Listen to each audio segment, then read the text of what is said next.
బాగున్నారా? ఎవరు ఏం స్టార్ట్ చేయలేదు. రండి, వెల్కమ్. రండి బ్రదర్. ఇంకేం స్టార్ట్ చేయలేదు, జస్ట్ జేమ్సన్ గారు వచ్చాక. తెలుగు రాష్ట్రాలలో గమనిస్తే క్రైస్తవ మైనార్టీస్పై దాడులు ఎక్కువ జరుగుతూ ఉన్నాయి. ఇటు తెలంగాణ కానీ, ఆంధ్ర కానీ, ఇటు భద్రాద్రి, ఇటు తిరుపతి, అటు తెలంగాణలో మైనూర్ అని, నిజామాబాద్ అని, చేవేళ్ళ కానీ ఇంచుమించు 19 సంఘటనలు జరిగాయి. కేవలం క్రైస్తవుల మీదే జరుగుతుంది దాడి. చర్చెస్ మీద, సేవకుల మీద, సువార్తకు వెళ్ళే వాళ్ళ మీద జరుగుతుంది దాడి. ఇంకా కేవలం కోర్టుకే వెళ్ళాలి. ఎందుకంటే మీడియా దృష్టికి ఎందుకు తీసుకొస్తామంటే, ఒక అన్యాయాన్ని మీరు ఏ విధంగా ప్రజల దృష్టికి, విజ్ఞులైన వారికి, మేధావి వర్గానికి తెలియజేయాలని, అది చేయడానికి ఘటనాఘట సమర్థులు పాత్రికేయులు. కాబట్టి ఈ విషయాన్ని me print media, electronic media ద్వారా తెలియజేయాలి. క్రైస్తవులు మైనార్టీపై చాలా అన్యాయం జరుగుతుంది, వివక్షతకు గురి అవుతుంది. ఒక చర్చ్ కట్టుకోవాలన్నా, ఒక చర్చిలో ప్రేయర్ చేసుకోవాలన్నా, మాకు తెలిసిన దేవుని మేము ఒక తెలియజేయాలన్నా ఈనాడు చాలా వ్యతిరేకమైన పరిస్థితులు. జరుగుతున్న దాడులను నాకనా మరి మధ్యలో వస్తాయట్రా బాబు, వెనక నుంచి రావాలి. స్లోగన్ చేయండి ఒకసారి. మీరు స్లోగన్స్ 2 నిమిషాలు, 1/2 మినిట్ ఇస్తే జరుగుతున్న దాడులు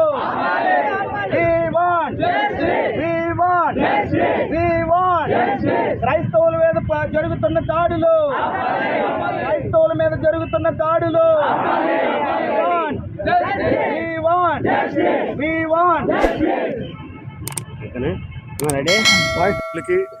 క్రైస్తవ నాయకులకి, క్రైస్తవ సమాజానికి కృతజ్ఞతలు తెలియజేస్తున్నాం. ప్రభునామాను వందనాలు తెలియజేస్తున్నాం.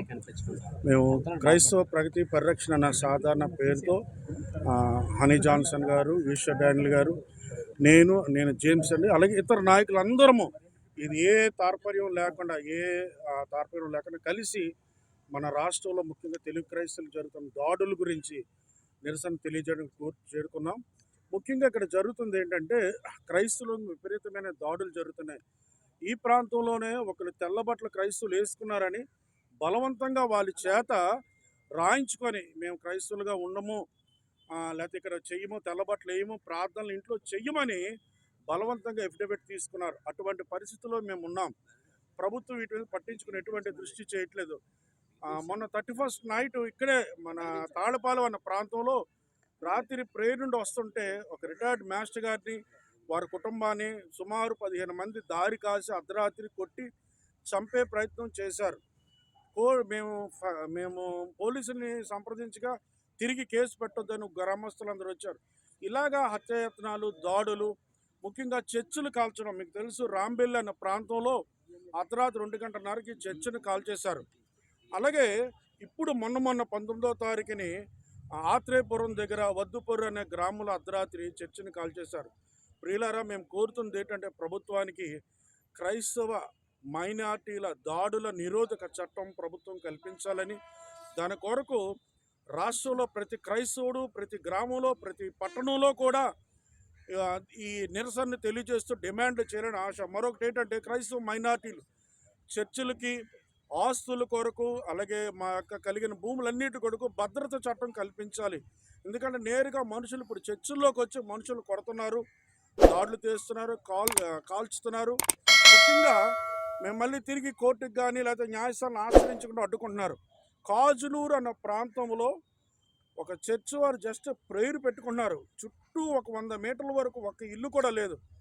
వారు చిన్న ప్రార్థనా మందిరాన్ని కట్టుకొని ఒక చర్చ్ రన్ చేసుకోవడానికి ఓపెనింగ్ చేస్తూ 1500 మంది వచ్చి ఆహారం అంతా రోడ్డు పాలు చేసి కొట్టేసి వారందరికీ పోలీసు వాళ్ళు చర్చ్ ఓపెన్ చేయొద్దు మేము చెప్పేవారు కానీ తాళం వేశారు. సో క్రైస్తవుల మీద మా మైనార్టీ హక్కులకు, మా ఆధ్యాత్మిక కార్యక్రమాలకు, విధులకు విపరీతమైన ఆటంకం కలుగుతూ ప్రాణానికే బాధ కలిగే పరిస్థితులు ఉన్నాయి.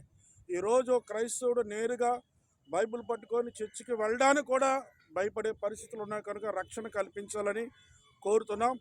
రాష్ట్రమంతా ఇక నుండి మేము చాలా చోట ప్రతినిధులు, రాష్ట్రం ప్రతి గ్రామంలో ఈస్టర్ వస్తుంది, ఇవన్నీ ఉపవాస దినాలు ఉన్నప్పటికీ మేమంతా ప్రతి చోట ఈ బాధను మానుకొని, ఈ యొక్క ఎలక్షన్ సీజన్ వస్తుంది, రకరకాలుగా ప్రలోభాలు పెడుతున్నారు. కనుక ఇటువంటి నష్టాలు, బరియలు చేయకుండా ఓపెన్ చేయించి బరియలు చేయించడం, పోలీసులు వస్తే కానీ చేయకపోవడం, ఇటువంటివి అనేక సమస్యలు ఉన్నాయి. కనుక క్రైస్తవులని మేము ఇక నుండి నిరసనలు తెలియజేస్తూ ప్రతి చోట, ప్రతి గ్రామంలో, ప్రతి పట్టణంలో ప్రభుత్వం స్పందించే వరకు మేము నిరసనలు తెలియజేయాలని కోరుకుంటున్నాం. ఇంకా నాయకులు ఉన్నారు చాలామంది, మేము చిన్నవారు మాత్రమే, నాయకులు అనేకులు ఉన్నారు. ఎఫ్ఐఆర్ వేస్తున్నారు, తగిన సెక్షన్స్ వేయట్లేదు. ఒకవేళ వేస్తే అవతల వాళ్ళు మా మీద కూడా మళ్ళీ తిరిగి ఎఫ్ఐఆర్లు వేయడం జరుగుతుంది. సో చేయిస్తున్నారు.